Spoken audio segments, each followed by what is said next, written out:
सनत कुमार जी कहते हैं, महर्षि, जब उस दूत ने शंखचूड़ के पास जाकर विस्तार पूर्वक शिव जी का वचन कह सुनाया तथा तत्वतः उनके यथार्थ निश्चय को भी प्रकट किया, तब उसे सुनकर प्रतापी दानवराज शंखचूड़ ने भी परम प्रसन्नता पूर्वक युद्ध को ही अंगीकार किया। फिर तो वह तुरंत ही मंत्रियों सहित रथ पर जा बैठा और उसने अपनी सेना को शंकर के साथ युद्ध करने के लिए आदेश दिया। इधर अखिलेश्वर शिव जी ने भी तत्काल ही अपनी सेना को तथा देवों को आगे बढ़ने की आज्ञा दी और स्वयं भी लीलावश युद्ध के लिए सन्नद्ध हो गए। फिर तो शीघ्र ही युद्ध आरंभ हो गया। उस समय नाना प्रकार के रण वाद्य बजने लगे, वीरों के शब्द और कोलाहल चारों ओर गूंज उठे। मुने इस प्रकार देवताओं और दानवों का परस्पर युद्ध होने लगा। उस समय वे दोनों सेनाएं धर्मपूर्वक जूझने लगी। स्वयं महेंद्र वृषपर्वा के साथ लड़ने लगे और विप्रचित्ति के साथ सूर्य का धर्म युद्ध होने लगा। विष्णु दंभ के साथ भीषण संग्राम करने लगे। कालासुर से काल, गौणकर्ण से अग्नि, कालकेय से कुबेर, मय से विश्वकर्मा, भयंकर से मृत्यु, संहार से यम, कालांबिक से वरुण, चंचल से वायु, घटपृष्ठ से बुध, रताक्ष से शनैचर, रतुंसार से जयंत, वर्चागणों से वसुगण, दोनों दीप्तिमानों से दोनों अश्विनी कुमार, धूम्र से नलकूबर, धुरंधर से धर्म, गणकाक्ष से मंगल, शोभाकर से वैश्वानर, पिपिट से मनमथ, गोकामुख, चून, खड्ग, धूम्र, सहल, प्रतापी विश्व और पलाश नामक असुरों से बारहों आदित्य धर्म पूर्वक लोहा लेने लगे। इस प्रकार शिव की सहायता के लिए आए हुए अमरों का असुरों के साथ युद्ध होने लगा। 11 महारुद्र महान बल पराक्रम से संपन्न 11 भयंकर असुर वीरों से भिड़ गए। उग्र और चंड आदि के साथ महामणि, राहु के साथ चंद्रमा और शुक्राचार्य के साथ बृहस्पति धर्म युद्ध करने लगे। इस प्रकार उस युद्ध में नंदीश्वर आदि सभी शिवगण श्रेष्ठ दानवों के साथ संग्राम करने लगे। विस्तार भय से उनका पृथक वर्णन नहीं किया गया है। मुने उस समय सारी सेनाएं निरंतर युद्ध में व्यस्त थी और शंभु काल्यसुत के साथ वटवृक्ष के नीचे विराजमान थे। उधर शंखचूड़ भी रत्नाभरणों से विभूषित हो करोड़ों दानवों के साथ रमणीय रतन सिंहासन पर बैठा हुआ था। फिर देवताओं तथा असुरों में चिरकाल तक अत्यंत भयानक युद्ध होता रहा। तदनंतर शंखचूड़ भी आकर उस भीषण संग्राम में जुट गया। इसी बीच महाबली वीरभद्र समर भूमि में बलशाली शंखचूड़ से जा भिड़े। उस युद्ध में दानवराज जिन जिन अस्त्रों की वर्षा करता था उनको वीरभद्र खेल ही खेल में अपने बाणों से काट डालते थे। व्यास जी इसी समय देवी भद्रकाली ने समर भूमि में जाकर बड़ा भयंकर सिंहनाद किया। उनके उस शब्द को सुनकर सभी दानव मूर्छित हो गए। उस समय देवी ने बारंबार अट्टहास किया और मधुपान करके वे रण के मुहाने पर नृत्य करने लगी। उनके साथ ही उग्रदृष्टा, उग्रदंडा और कोटवी ने मधुपान किया तथा अन्य देवियों ने भी खूब मधु पीकर युद्ध स्थल में नाचना आरंभ किया।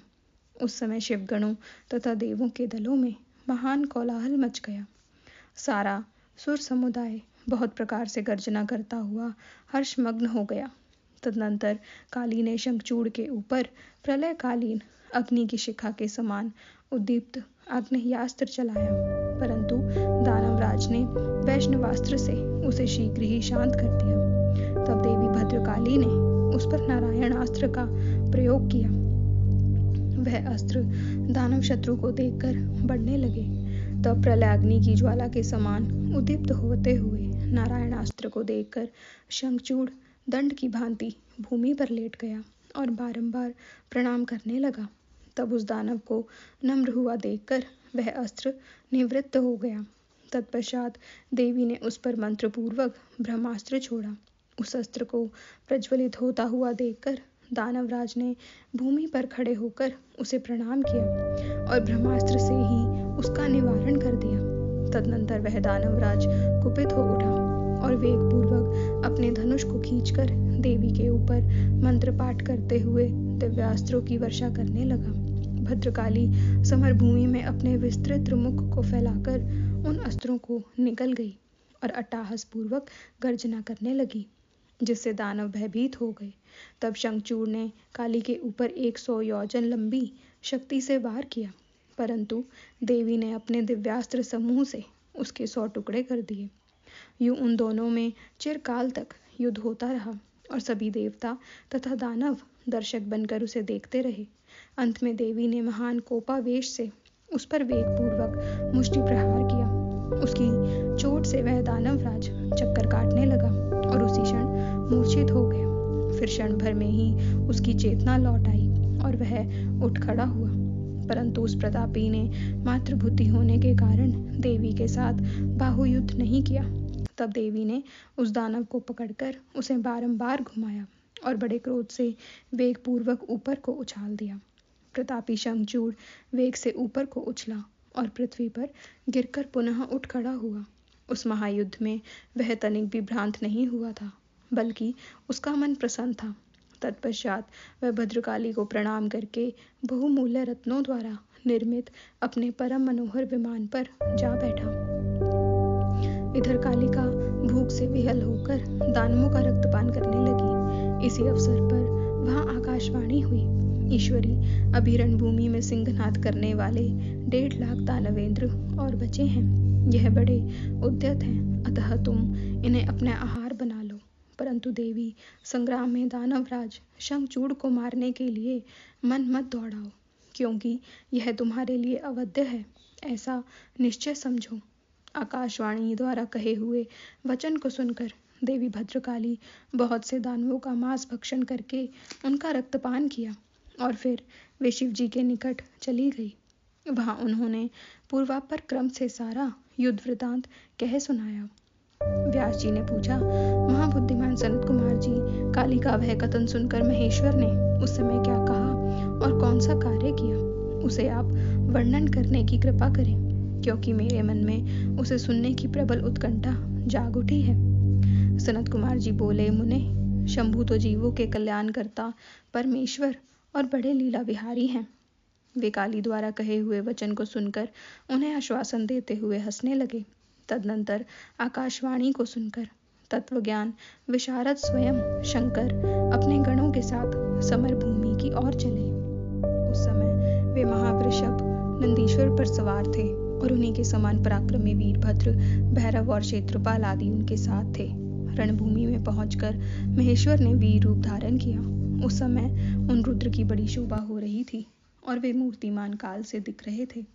जब शंखचूड़ की दृष्टि शिवजी पर पड़ी, तब वह विमान से उतर पड़ा और परम भक्ति के साथ दंड की भांति पृथ्वी पर लौटकर उसने सिर के बल उन्हें प्रणाम किया। इस प्रकार नमस्कार करने के पश्चात वह तुरंत ही अपने विमान पर जा बैठा और कवच धारण करके उसने धनुष बाण उठाया। फिर तो दोनों ओर से बाणों की झड़ी लग गई। यूं व्यर्थ ही बाण वर्षा करने वाले शिव और शंखचूड़ का वह उग्र युद्ध सैकड़ों वर्षों तक चलता रहा। अंत में युद्ध स्थल में शंखचूड़ का वध करने के लिए महाबली महेश्वर ने सहसा अपना वह त्रिशूल उठाया, जिसका निवारण करना बड़े बड़े तेजस्वियों के लिए भी अशक्य है। तब तत्काल ही उसका निषेध करने के लिए यूं आकाशवाणी हुई, शंकर, मेरी प्रार्थना सुनिए और इस समय इस त्रिशूल को मत चलाइए। ईश, यद्यपि आप क्षण मात्र में पूरे ब्रह्मांड का विनाश करने में सर्वथा समर्थ हैं, फिर इस अकेले दानव शंखचूड़ की तो बात क्या ही है। तथापि आप स्वामी के द्वारा देव मर्यादा का विनाश नहीं होना चाहिए। महादेव, आप उसको सुनिए और उसे सत्य एवं सफल बनाइए। जब तक इस शंखचूड़ के हाथ में श्रीहरि का परम उग्र कवच वर्तमान रहेगा और इसकी पतिव्रता पत्नी तुलसी का सतीत्व अखंडित हो रहेगा, तब तक इस पर जरा और मृत्यु अपना प्रभाव नहीं डाल सकेंगे। अतः जगदीश्वर शंकर, ब्रह्मा के इस वचन को सत्य कीजिए। तब सत्पुरुषों के आश्रय स्वरूप शिवजी ने उस आकाशवाणी को सुनकर तथास्तु कहकर उसे स्वीकार कर लिया और विष्णु को उस कार्य के लिए प्रेरित किया। फिर तो शिवजी की इच्छा से विष्णु वहां से चल पड़े। वे तो मायावियों में भी श्रेष्ठ मायावी ठहरे, अतः उन्होंने एक वृद्ध ब्राह्मण का वेश धारण किया और शंखचूड़ के निकट जाकर उससे यूं कहा। वृद्ध ब्राह्मण बोले, दानवेंद्र, इस समय मैं याचक होकर तुम्हारे पास आया हूँ। तुम मुझे भिक्षा दो। दीनवत्सल, अभी मैं अपने मनोरथ को प्रकट नहीं करूँगा। जब तुम देना स्वीकार कर लोगे तब पीछे मैं उसे बताऊँगा और तब तुम उसे पूर्ण करना। ब्राह्मण की बात सुनकर राजेंद्र शंखचूड़ का मुख और नेत्र प्रसन्नता से खिल उठे। जब उसने ओम कहकर उसे स्वीकार कर लिया तब ब्राह्मण ने छलपूर्वक कहा, मैं तुम्हारा कवच चाहता हूँ। यह सुनकर ऐश्वर्यजाली दानवराज शंखचूड़ ने, जो ब्राह्मण भक्त और सत्यवादी था, वह दिव्य कवच उसे प्राण के समान था, ब्राह्मण को दे दिया। इस प्रकार श्रीहरि ने माया द्वारा उससे वह कवच ले लिया और फिर शंखचूड़ का रूप धारण करके वे तुलसी के पास पहुंचे। वहां जाकर सबके आत्मा एवं तुलसी के नित्य स्वामी श्रीहरि ने शंखचूड़ रूप से उसके शील का हरण कर लिया। इसी समय विष्णु भगवान ने शंभु से अपनी सारी बात कह सुनाई। तब शिवजी ने शंखचूड़ के वध के निमित्त अपना उद्दीप्त त्रिशूल हाथ में लिया। परमात्मा शंकर का वह विजय नामक त्रिशूल अपनी उत्कृष्ट प्रभा बिखेर रहा था।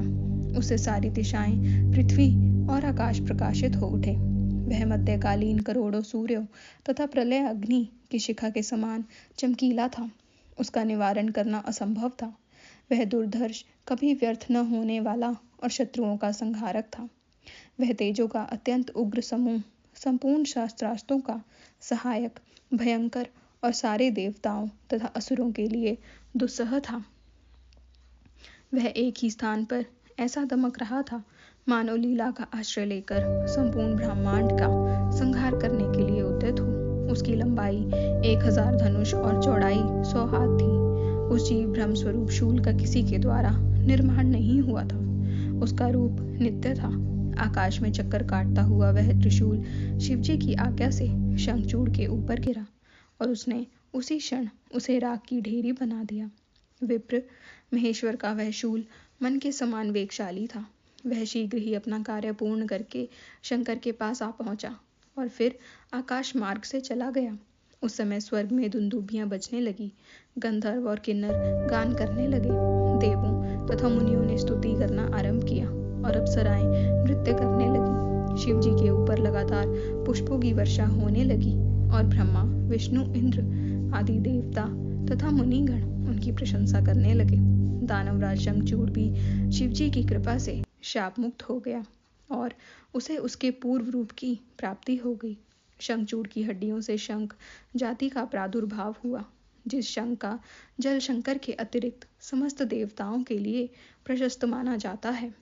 महामुने, श्रीहरि और लक्ष्मी को तथा उनके संबंधियों को भी शंख का जल विशेष रूप से अत्यंत प्रिय है, किंतु शिव के लिए नहीं। इस प्रकार शंखचूड़ को मारकर शंकर, उमा, स्कंद और गणों के साथ प्रसन्नतापूर्वक नंदीश्वर पर सवार हो शिवलोक को चले गए। भगवान विष्णु ने वैकुंठ के लिए प्रस्थान किया और देवगण परमानंद मग्न हो अपने अपने लोक को चले गए।